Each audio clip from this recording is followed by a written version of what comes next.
Assalamualaikum warahmatullahi wabarakatuh. Perkenalkan, nama saya Lisa Fitriani dari Prodi D3 Teknologi Laboratorium Medis.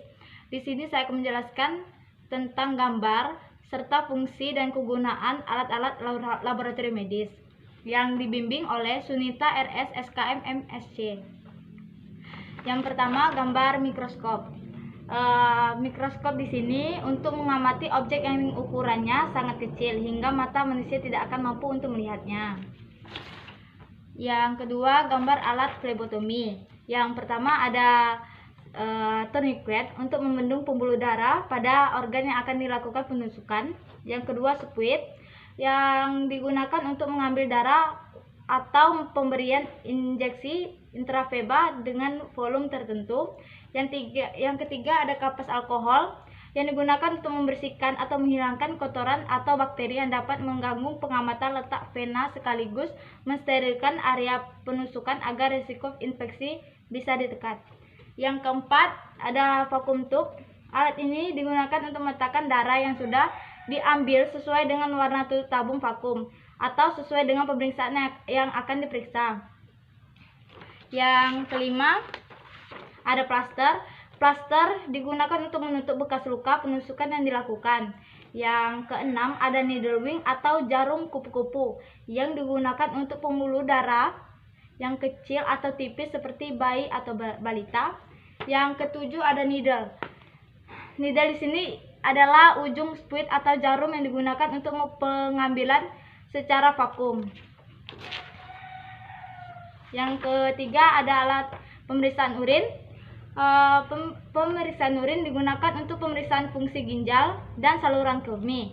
Seperti pemeriksaan alat dapat digunakan untuk mengetahui fungsi dari berbagai organ tubuh seperti pankreas dan hati. Urinalisa menggunakan urin strip dapat dilakukan secara manual ataupun otomatis. Dan selanjutnya ada gambar inkubator. Inkubator laboratorium merupakan alat yang digunakan untuk menginkubasi atau menumbuhkan mikroorganisme seperti bakteri pada suatu kondisi. Kemudian ada gambar sentrifuge. Sentrifuge digunakan untuk memisahkan partikel organel yang larut sehingga membentuk endapan yang terpisah berdasarkan perbedaan massa jenis dari partikel pembentuk larutan tersebut. Selanjutnya ada gambar hemometer. Hemometer atau yang disebut dengan hemoglobinometer adalah instrumen laboratorium untuk menentukan kadar hemoglobin dalam darah berdasarkan suatu satuan warna atau kolorimetrik. Metode yang digunakan adalah membandingkan warna sampel darah dengan warna merah standar. Kemudian ada alat hemositometer. Alat hemositometer ini digunakan untuk memeriksa dan menghitung berapa banyak jumlah erotirosit atau sel darah merah dan leukosit, sel darah putih, trombosit dan eosinofil. Kemudian ada alat LAF, laminar atau laminar airflow, yang digunakan sebagai meja kerja steril untuk kegiatan inkulasi atau penanaman. Laminar airflow mengutamakan adanya hembusan udara steril yang digerakkan oleh blower yang disaring oleh HEPA filter.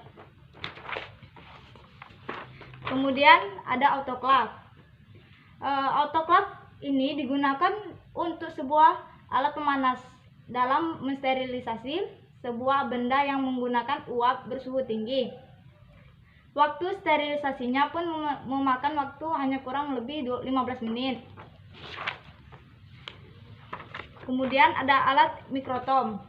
Alat mikrotom adalah mesin untuk mengiris spesimen biologi menjadi bagian yang sangat tipis untuk pemeriksaan mikroskop. Selanjutnya ada alat timbangan analitik. Timbangan analitik digunakan untuk menimbang massa sejumlah bahan kimia hingga ukuran miligram. Keunggulan dari timbangan ini adalah tingkat ketelitiannya yang sangat tinggi. Lalu ada gambar hot plate.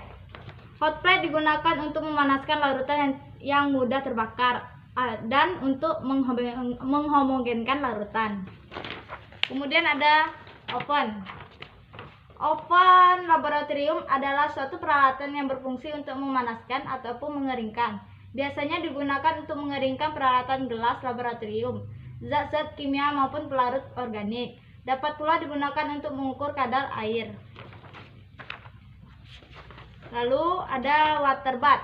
Water bath adalah sebuah alat yang berbentuk seperti oven dan sering digunakan di laboratorium untuk berbagai keperluan. Salah satunya adalah untuk pemanas dalam suatu suhu konstan dalam inkubasi mikrobiologi. Selanjutnya ada gambar spektrofotometer. Spektrofotometer digunakan untuk mengukur energi cahaya secara relatif. Jika energi tersebut ditransmisikan, direfleksikan, atau diemisikan sebagai fungsi dari panjang gelombang. Kemudian ada gambar kimia klinik analyzer. Kimia klinik analyzer yang mencakup pemeriksaan dalam darah, cairan tubuh, dan urin. Lalu ada gambar blood gas analyzer.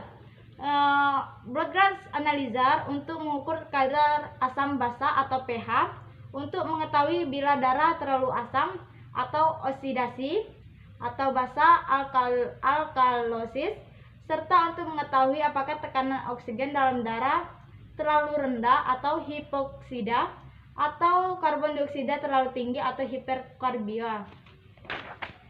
Kemudian ada gambar electrolyte analyzer. Electrolyte analyzer digunakan untuk pemeriksaan hematologi klinik untuk mengetahui kadar ITB, leukosit, trombosit, dan hematokrit. Lalu ada gambar imunologi analyzer. Imunologi analyzer digunakan untuk mengetahui kadar imun pasien. Alat ini familiar disebut sebagai alat imunologi. Dengan menggunakan alat ini, kondisi sistem imun seorang pasien dapat diketahui dengan cepat.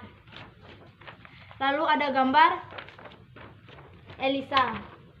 Digunakan dalam bidang imunologi untuk mendeteksi kehadiran antibodi atau antigen dalam suatu sampel. ELISA telah digunakan sebagai alat diagnosis dalam bidang medis, patologi tumbuhan, dan juga berbagai bidang industri. Lalu ada gambar elektroforesa. Elektroforesa untuk mengetahui ukuran dan bentuk suatu partikel baik DNA, RNA, dan protein. Kemudian yang terakhir ada alat PCR untuk mendeteksi keberadaan materi genetik yang ada di dalam setiap MH atau makhluk hidup. Sekian dari penjelasan saya. Kalau kurang saya minta maaf. Saya akhiri. Assalamualaikum warahmatullahi wabarakatuh.